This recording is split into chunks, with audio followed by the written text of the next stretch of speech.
Hello guys, welcome back dito sa channel. Ngayon mag-unbox tayo nung controller na pinadala ko sa Hyper Controllers para sa kanilang GoPro promo. Which is may inclusion na TMR joystick na kapares ng Hall Effect, which is may anti-grip. Tapos yung 4 remappable button sa likod. Doon ako excited kasi magkakaroon na extra button yung DualSense ko. And gusto ko malaman kung sobrang worth it ba siya and magandang gamitin. So, bali, ito na siya. Ayan, John Fohas, pangalan ko. Black Friday. Kaya nakalagay dyan Black Friday kasi nagabil ako nung sale nila nung nakaraan. Which is, imbes na 1,795 yung promo is, nakuha ko lang siya ng 1,295. So, check na natin yung controller. Actually, ito yung lumang controller ko, yung kasama talaga nung PS5 na bigay ni Renren. Shoutout kay Renren. Yung puti. And medyo, laspag na rin naman yung joystick nun. Kaya naisipan kong i-try tong promo na to. Check na natin. So, ayun, yun lang naman. Wala naman tayong gagawing major unboxing dito kasi excited tayo sa review ng mismong controller. So, ito yung pinagpalitan ng Hall Effect. Ayan. Actually, naka-Hall Effect na to dati, pero sabi nila mas maganda daw yung TMR eh. Yung, napansin ko kasi nung nagpa-Hall Effect ako, medyo mabilis maubos yung baterya nung DualSense ko, which is, yung pala yung effect ng Hall Effect. Pero ngayong TMR na siya, siguro tatagal na yung battery nito. Then, ayan, no, kita nyo naman. Laspag na yung yung joystick. Yan, kaya napalitan na ng bago. Ito. So, yan.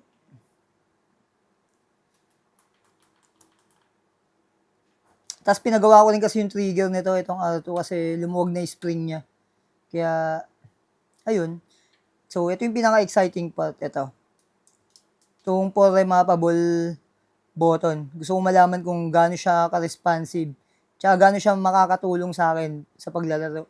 Which is, yung gantong back button, I think sa DualSense Edge mo lang to makukuha eh. Which is napakamahal. Kumpara mo dito sa GoPro promo nitong Hyper Controller. So, ayan, tingnan natin. So, ayan yung back button. And clicky naman siya, teka. Lapit natin yung mic dun sa button para marinig nyo kung gaano siya ka-clicky.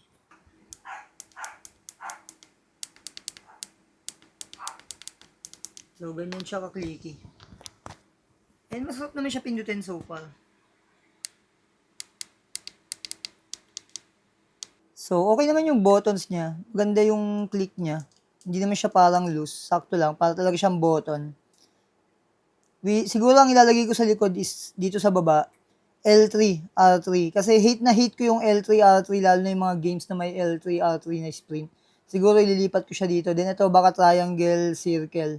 Ang imap ko dito kasi sa wilds, gamit na gamit yung triangle tsaka circle and medyo nakakangawit sa kamay pag may mga combo doon na in-hold yung circle tsaka triangle eh. So, ang makaka-relate sa akin yung mga naglalaro dyan ng MH Wilds. Pero any button, pwede mo i-remap dito yung ang maganda dito, pwede mo i-remap dito yung kahit anong button na gusto mo. So, pwede mo siyang i-customize depende sa games na nilalaro mo.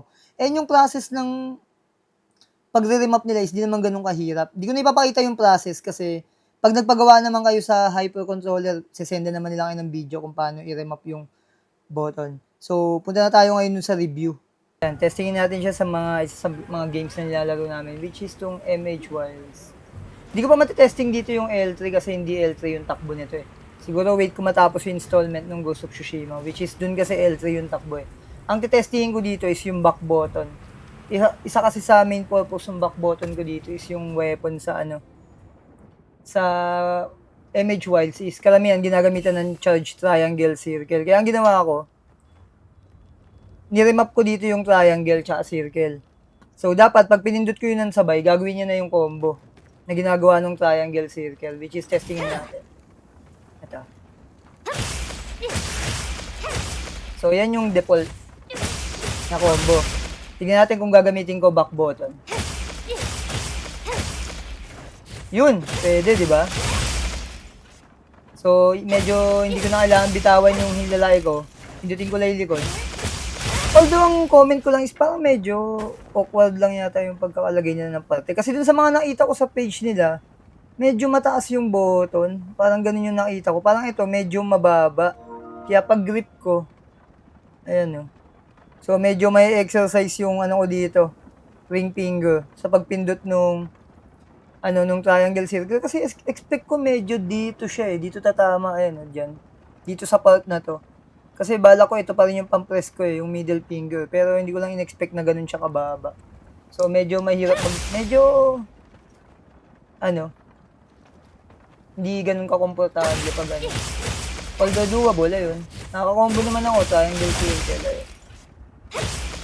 Pero sa Sword and Shield, dun sa weapon ko, wala naman problema ko ito gamitin ko. Pinaka main factor ko dito is yung sa Insect Glaive. Which is ayoko kas nung... teka, mahirap kasi explain eh. Wait, magpalit ako ng weapon. Pero so far, so good naman yung button. Based sa responsiveness, responsive naman siya once na pindutin mo. And wala naman ako nararamdaman na delay. So wait lang. Ano nga ba yun? Teka, nakalimutan akong gumamit ng Insect Glaive. Ito yata yung ino-hold yung circle. Nakikita nyo, kailangan kong bitawan to.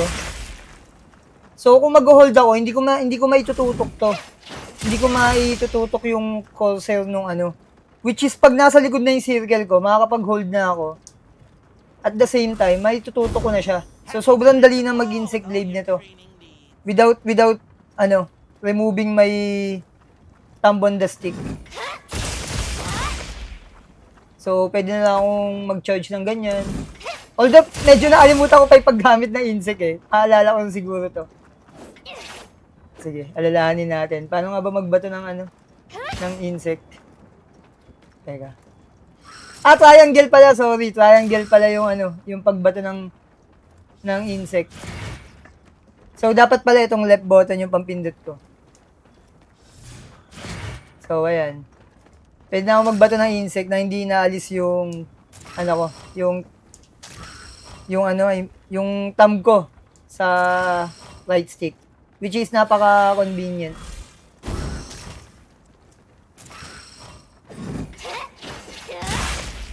So, try natin. Medyo hindi pa sanay, syempre, bago lang kasi. So, ayun, madali na, di ba? Madali na mag-charge ng circle. Kasi, nasa likod ko na yung circle button. Minap ko na siya sa likod. So, pwede mo to i-map sa kahit anong button na gusto mo. Kunyari, mag-iiba ka ng laro. Kaya, okay na okay siya. About naman sa TMR joystick, hindi ko pa masasabi kung kasi, bago pa lang siya, so malamang hindi pa to nagdi-drip. Pero based sa mga review naman ng TMR joystick, maganda eh. Lalo na yung mga controller na may built-in na ganito. I think yung iba sa mga GUI kit naka-TMR na eh. Pero sa feels, maganda siya. Yung R3 niya, L3 niya, clicky din naman. Ang kinaiba niya lang sa DualSense is, pakiramdaman ko. Halos parehas lang din talaga. Parang hindi mo rin mararamdaman yung difference. Ang difference lang is ito, malabo na yata mag-drip. Kung mag-drip man, sobrang tagal na. Kumpara mo dun sa mga stock na DualSense, which is common problem yung mabilis mag-drip eh. Pero I highly suggest na wag nyong ipapaganto yung mga bago nyong DualSense. Yung kasing bagong bili nyo lang under warranty pa. Kung itatry nyo yung GoPro Pro mo ng Hyper controllers is, I think sa mga lumang DualSense nyo. Para hindi naman maboid yung warranty. Kasi once na ipaganto nyo yung DualSense nyo, palagyan nyo ng ganito, tsaka pabago nyo yung joystick. Or anything na mabuksan lang yung controller nyo, I think void na yung warranty eh. Nasa terms and agreement yata ni Sony yun eh. So, I suggest na yung mga lumang controller nyo, yung ipaganto nyo, ipag-GoPro Pro mo. Wag yung mga bagong bili. Sulitin nyo muna pag bagong bili yung controller. Then, like, tulad nito, 3 taon na sa akin to eh, kasabay pa to nung, actually, ito yung original na kasama nung PS5 na bigay ni Renren. Yun, shoutout ulit kay Renren. And ang bilis ng panahon, grabe. Ilang years na pala agad yung PS5 na yun? 3 or 4? Magpa 5? Ganun. So, ayan, patapos na yung transferring ng Ghost of Tsushima. Sana matuloy ko para mabigyan ko kayo ng feedback sa L3. Kasi L3 yung nilagay kong button dito eh. Dito R3. Isa pang benefits nito sa mga nag-God of War dyan, di ba yung Rage? L3, R3 yung pindot. Madali na mag-L3, R3 sa likod. Although, pwede mo na mailipat yung Rage sa triangle circle. Which is, ito rin naman yung dalawa ko, triangle circle. Basta, kalayaan nyo ang paglalagay ng button kung ano gusto nyo ilagay dito. Ang hindi ko lang talaga ina-expect is yung baba ng pagkakalagay niya. Kasi kung titignan nyo yung page ng Hypercontrol, yung iba parang nandito banda eh. Yung mga removable button nila, parang nandito banda. So, hindi ko alam kung ba't mababa yung akin. Pero sanayan lang siguro. Tingnan natin. So, comment lang kayo guys kung anong masasabi nyo. Then, try ko i-replyan. After mga ilang weeks, i-stress test natin tong controller na to. Para mabigyan ko kayo ng feedback. Ngayon kasi medyo nag-a-adjust pa yung kamay ko eh. Kasi hindi naman ako nasanay na may back button. Okay, try na natin open yung Tsushima. Okay. So, ayan. Kung makikita nyo, pinipindot ko yung L3, tumatakbo. Ngayon, try natin pindutin nyo nasa likod. Diba? Tumatakbo siya. Pinipindot ko gamit yung niliit. So, ayun. Effective yung L3, R3. So, R3 is crouch. So, pag pinindot ko yung likod, ito, magka-crouch dapat. Ayun, which is nagka-crouch, diba? Tapos, takbo. Men, Oops, ba't tayo we must tumakbo? hunt down the Mongol leader. Everyone, with me.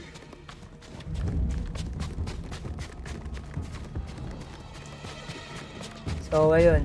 Diba? Mas madali na mag-sprint. Mas madali nang gamitin yung mga L3, R3 na button. Which is, minsan pahirap kayo sa akin sa mga ibang game eh.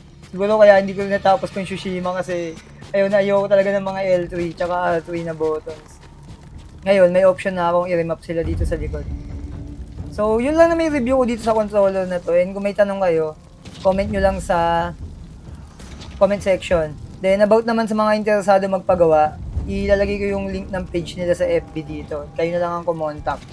So, ayun, check nyo yung mga existing promo nila. And by the way, nagko-custom din sila ng mga kulay ng DualSense. And ang gaganda ng mga custom color nila. Medyo pricey lang. Actually, gusto ko nga dapat ipa-custom color kaso out of budget na eh. Ang kailangan ko lang talaga is yung repair ng joystick ng Alto ko, which is pinalitan nila yung spring kasi lumuwag na yung spring nitong Alto ko eh. Tsaka ito nga, yung back button, which is yung GoPro promo nila. So, sana nagustuhan nyo itong video na to and nakatulong sa inyo. And kita-kits ulit sa susunod. Bye-bye. Peace.